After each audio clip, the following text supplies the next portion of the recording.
Hello friend, তোমরা যদি photo থেকে ব্যাকগ্রাউন্ড চেঞ্জ করতে না পারো তাহলে তোমাদের জন্য এই ভিডিওটা।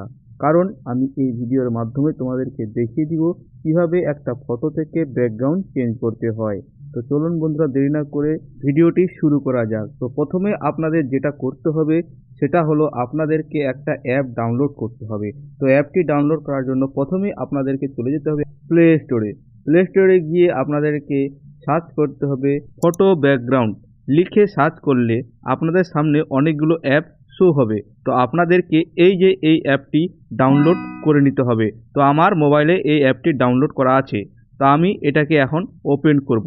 ওপেন করলে এরকম ইন্টারফেস আপনাদের সামনে শো হবে। এরপর যেটা আপনাদেরকে করতে হবে সেটা ভালো করে দেখবেন, ভিডিওটা স্কিপ করবেন না। আর যদি লাইক না করেন তাহলে অবশ্যই ভিডিওতে একটি লাইক করে দেবেন। এরপর আপনারা ক্রিয়েট অপশনের উপর ক্লিক করবেন। ক্লিক করার পর উপরে দেখতে পাচ্ছেন রিসেন্ট, তার নিচে একটা তীর চিহ্ন, অ্যারো চিহ্ন, ওখানে ক্লিক করবেন। ক্লিক করার পর আদার্স এই অপশনটার উপরে ক্লিক করবেন। ক্লিক করার পর ফাইলে আপনারা চলে যাবেন। ফাইল থেকে একটা ফটো আপনারা সিলেক্ট করে নেবেন। যখনই সিলেক্ট করবেন তখনই আপনার ফটো থেকে ব্যাকগ্রাউন্ড রিমুভ হয়ে যাবে। রিমুভ হওয়ার পর এই যে উপরে এই রাইট চিহ্ন দেখতে পাচ্ছেন, এখানে ক্লিক করে দিবেন। ক্লিক করার পর আপনাদের যেটা করতে হবে এই যে রিসাইজ অপশনের উপর ক্লিক করতে হবে। ক্লিক করার পর আপনার ফটোর যে সাইজ, এই সাইজটা আপনারা বেছে নেবেন। তো আমি এই সাইজটা বেছে নিলাম। বেছে নেওয়ার পর উপরে বড় করে দিবেন। বড় করার পর এই রাইট অপশনের উপর ক্লিক করবেন, তাহলে কিন্তু ফটোটা তৈরি হয়ে যাবে। এরপর আপনাদেরকে যেটা করতে হবে এই যে এই নিশানটা দেখতে পাচ্ছেন, এই নিশানের উপর ক্লিক করে এই যে ব্যাকগ্রাউন্ড অপশনের উপর ক্লিক করবেন।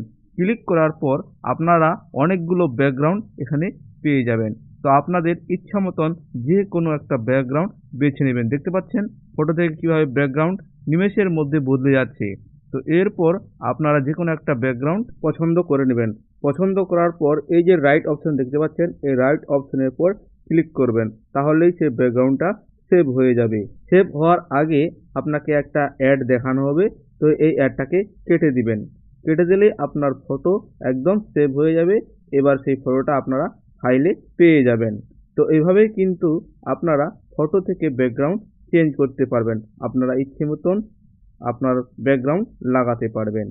আশা করি আপনারা বুঝতে পেরেছেন। যদি বুঝতে না পারেন কমেন্টে লিখে দিবেন। ধন্যবাদ সবাইকে।